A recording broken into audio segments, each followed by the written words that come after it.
Hint radio 90.4 पर मैं हूं आपके साथ, आपकी दोस्त host RJ Anjali in the studio. और आज हम लोग हिंट रेडियो 90.4 पर सेलिब्रेट कर रहे हैं वर्ल्ड डिसेबिलिटी डे। और मेरे साथ हैं Omkar Bhardwaj ji and Sandhya Rathi ji, achievers foundation NGO से। वेल मैम, सर, आप दोनों का बहुत बहुत ज़्यादा स्वागत है हमारे साथ में। और आज मैं गाजियाबाद आपको बता दूं कि आज हम उन स्पेशल बच्चों के बारे में बात करेंगे जो अपने आप में ही स्पेशल है। ऐसा नहीं है कि वो बाकी बच्चों की तरह नहीं होते हैं, बस थोड़ा सा डिफरेंस होता है, लेकिन बहुत ज़्यादा नहीं होता। ये हमारी सोच होती है कि हम उस सोच में उन बच्चों को कहीं खो देते हैं। ऐसा नहीं है कि सबकी सोच एक जैसी होती है, लेकिन अगर ओमकार सर की तरह और संध्या राठी जी की तरह हम अपनी सोच को बना लें तो मुझे लगता है कि इन बच्चों की लाइफ बहुत आसान हो सकती है। वेल, अब अगली जो आवाज़ है, सर, मैम आपसे रिक्वेस्ट करूंगी कि प्लीज़ हमारे लिसनर्स को आप अपने बारे में बताइए। सबसे पहले तो आपसे हिंट रेडियो का बहुत आभार जिन्होंने मुझे यहाँ इनवाइट किया, वर्ल्ड डिसेबिलिटी डे पे कुछ डिस्कस करने का, बोलने का मौका दिया, तो मैं अपनी बातें रखूँगा। तो वर्ल्ड डिसेबिलिटी डे एक ख़ास दिन है जिसमें हम जितने भी स्पेशल बच्चे हैं, हम उनको विकलांग नहीं बोलेंगे, दिव्यांग बोलेंगे, क्योंकि हर बच्चे में कुछ ना कुछ एक स्पेशल टैलेंट होता है, चाहे वो सिंगिंग का हो, चाहे डांसिंग का हो, चाहे कोई भी, चाहे स्टडी में हो। तो सबसे पहले तो मैं जितने भी पेरेंट्स हैं, दिव्यांगजनों के पेरेंट्स, उनको मैं यही कहूँगा कि उनके टैलेंट को बचपन में ही पहचान के कि उनमें जो भी टैलेंट है उसको आगे प्रमोट करें। जी सर। मैम, संध्या मैम, मैं आपसे भी रिक्वेस्ट करूंगी कि प्लीज आप भी अपने बारे में थोड़ा हमारे लिसनर्स को बताएं और आप किस मोटिव से इस एनजीओ के साथ कनेक्टेड हैं, प्लीज थोड़ा सा बताइए।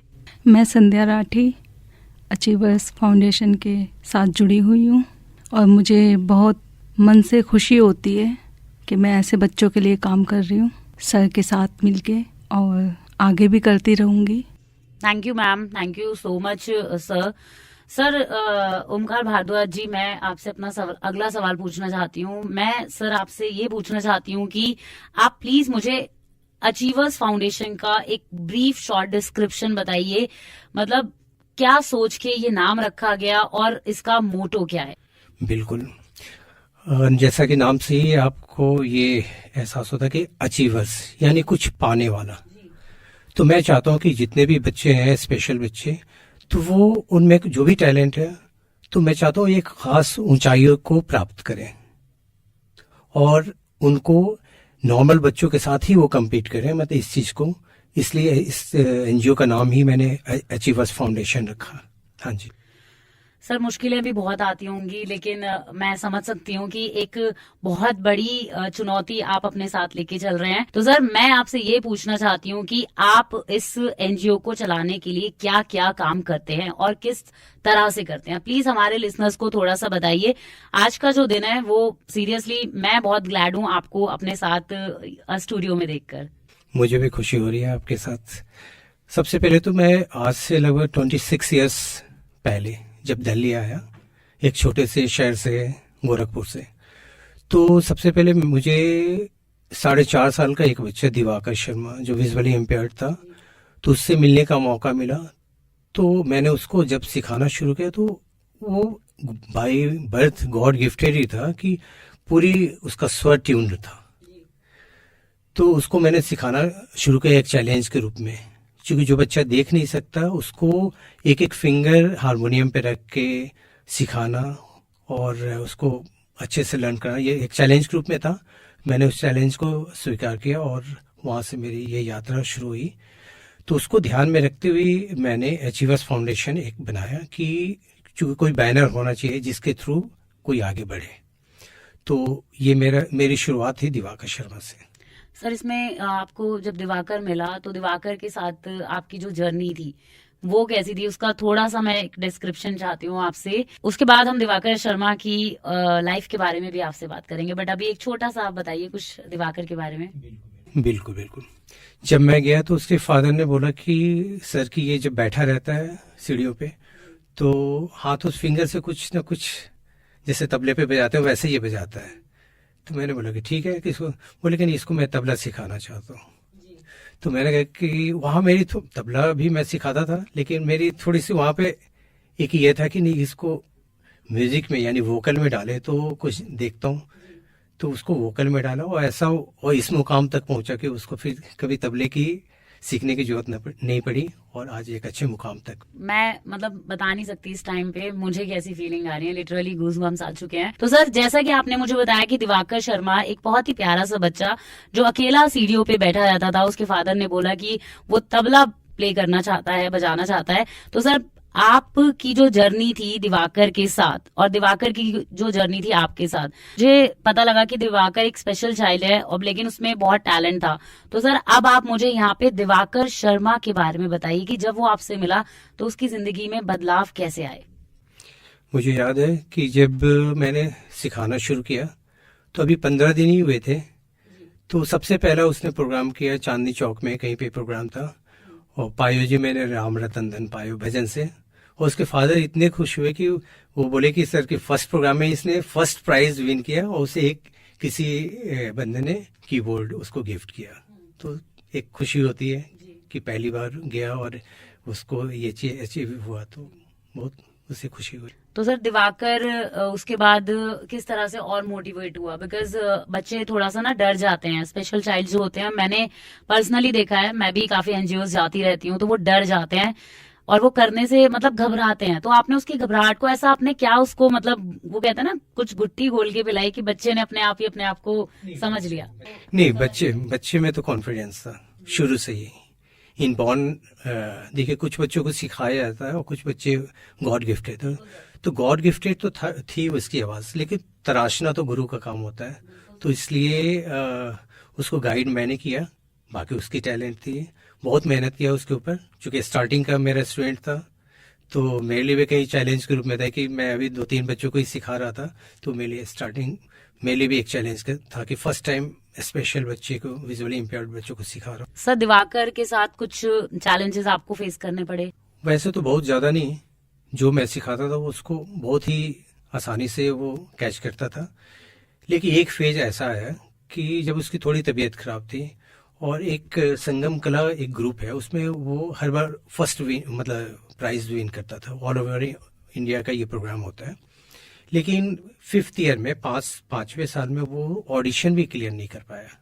तो इसके फादर बहुत फ्रस्ट्रेटेड हुए कि क्या हुआ, मतलब बच्चा मतलब ऑडिशन में नहीं क्लियर कर पाया। मैंने उनको ये समझाया कि ये लाइफ में तो उतार चढ़ाव तो आता ही रहता है, वैसे ही गाने में भी है, कभी गला सपोर्ट नहीं करता। तो उसकी वजह से आगे जजेस जो होते हैं वो कहते हैं कि नहीं, आवाज़ अच्छी नहीं हो पा रही, ऊपर नहीं खिंचाव हो पा रहा। तो वो तो एक पर्टिकुलर फेज था, लेकिन फिर वो आगे बढ़ता रहा और आने वाले समय में 2 रियलिटी शो उसने विन किया। पूरे इंडिया में फर्स्ट रनर अप था, दोनों राइजिंग स्टार और सारेगामापा लिटिल चैंप में। तो देखा आपने, अगर गुरु बिल्कुल अपना एक विश्वास अपने शिष्य पे रख लेना तो जिंदगी की जीत ऑटोमेटिकली अपने नाम हो ही जाती है। यहाँ पर ओमकार जी ने जितना विश्वास दिवाकर पे दिखाया उतना ही विश्वास दिवाकर ने उन पर दिखाया। तो गुरु अगर अच्छा मिल जाए तो शिष्य कितना भी नालायक हो वो खुद ब खुद अच्छा बन जाता है। तो सर, अब मेरा अगला सवाल आपसे ये है कि आप हमारे स्टूडियो में एक हारमोनियम लेकर आए और जैसा आपने बताया कि आपने दिवाकर को तबला, हारमोनियम, ये सारी चीजें प्ले करना सिखाई थी, तो सर आज आप हमें क्या सिखा के जाएंगे? मेरा सबसे प्यारा राग है एक राग दरबारी, जो अकबर के दरबार में तानसेन जी गाया करते थे। तो इसका नाम तो वैसे था कान्हड़ा राग, लेकिन चूंकि दरबार में गाते थे इसलिए इस राग का नाम राग दरबारी कान्हड़ा।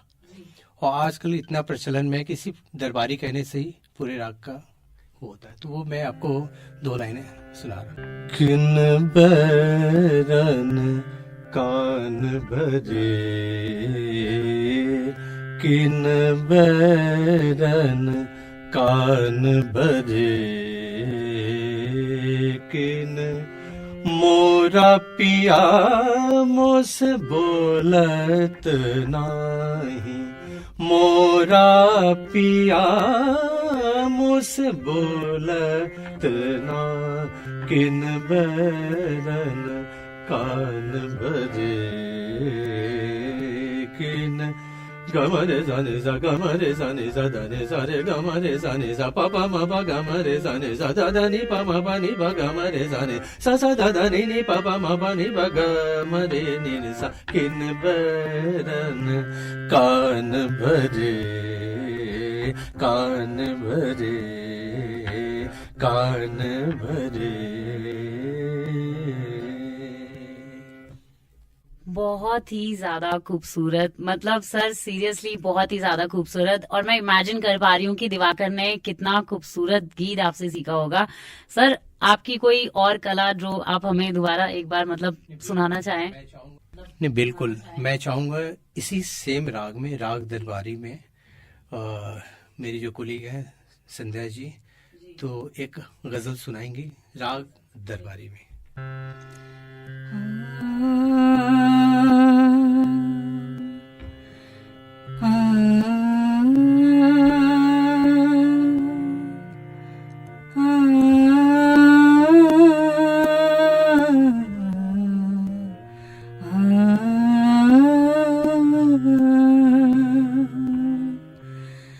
देने वाले मुझे मौजों की रवानी दे दे, देने वाले मुझे मौजों की रवानी दे दे, फिर से एक बार मुझे मेरी जवानी दे दे, फिर से एक बार मुझे मेरी जवानी दे दे, देने वाले मुझे मौजों की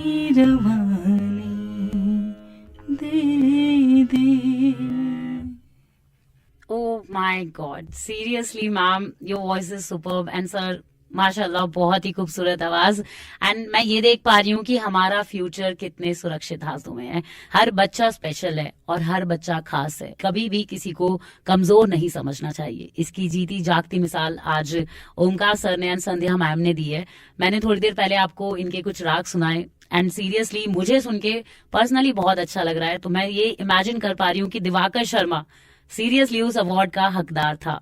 सर मैं आपसे यहाँ पे ये पूछना चाहती हूँ कि बच्चे स्पेशल आप लोग देखते हैं, तो सर इसमें आपको प्रॉब्लम्स आती होंगी, चैलेंजेस फेस करते हैं, तो सर किस तरह का बच्चा आपको मतलब मैनेज करने में क्या क्या चीजें आती हैं? जो स्पेशल चाइल्ड होते हैं अलग अलग सिम्टम्स होते हैं, उसमें डिसेबिलिटी होती है अलग अलग डिफरेंट टाइप्स के।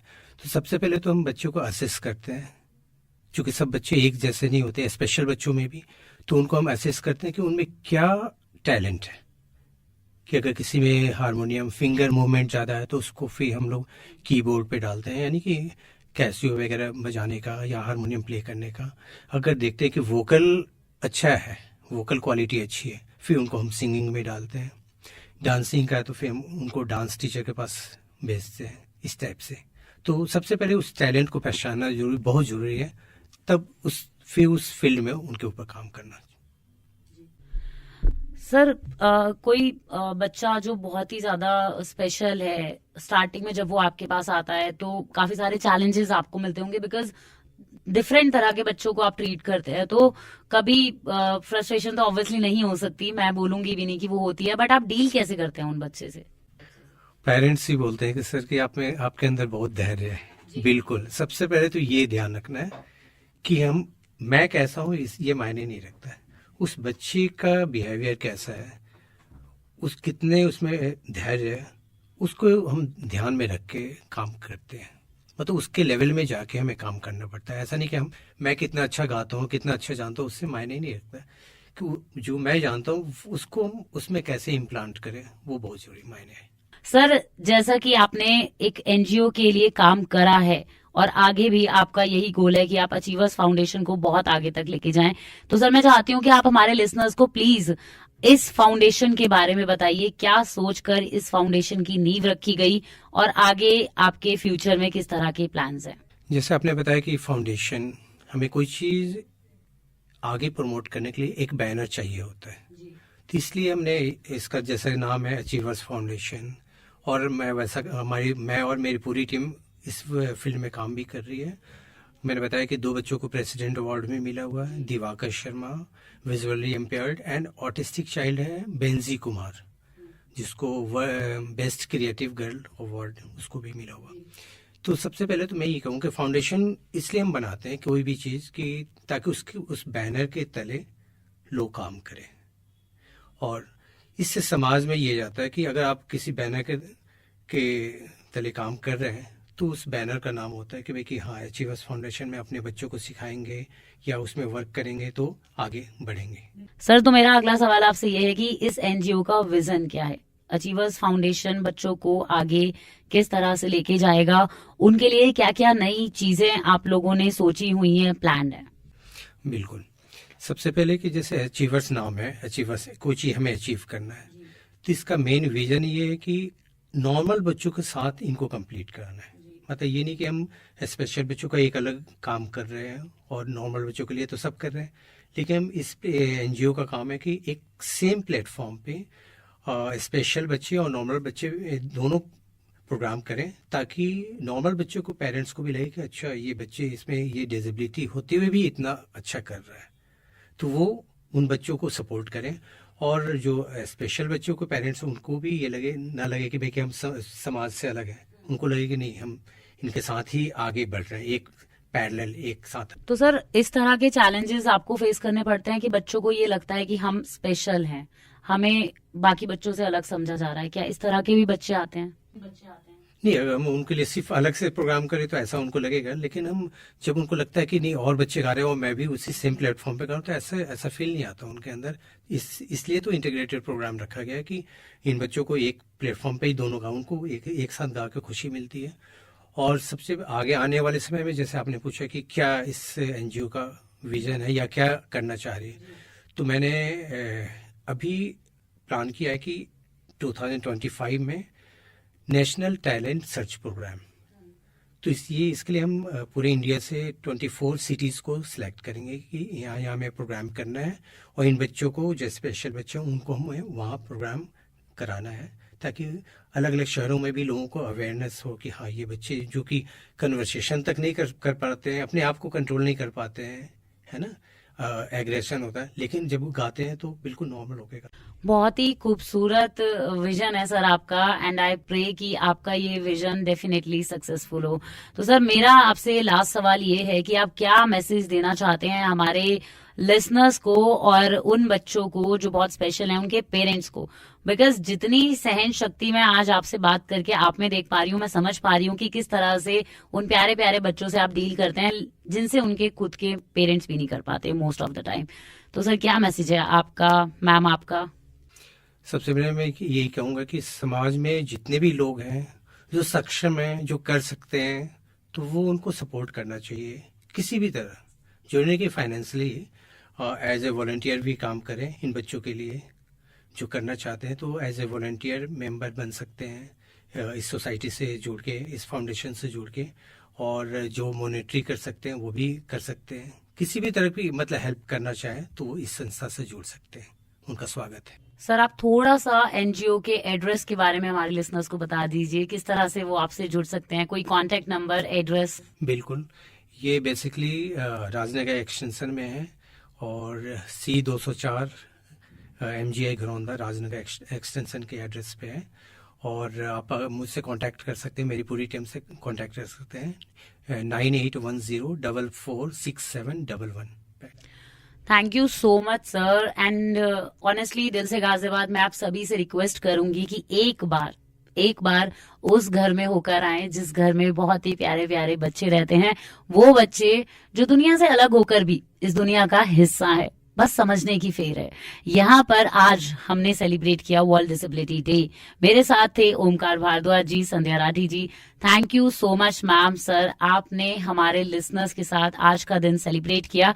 एंड उन स्पेशल बच्चों को मेरी तरफ से बहुत सारा प्यार, बहुत सारी ब्लेसिंग्स। हिंट रेडियो 90.4 पर हम ऐसे शोज लेकर आते रहेंगे। एंड आई विश सर मैं आपके एनजीओ आऊं, एक बार उन प्यारे प्यारे बच्चों से मिलूं।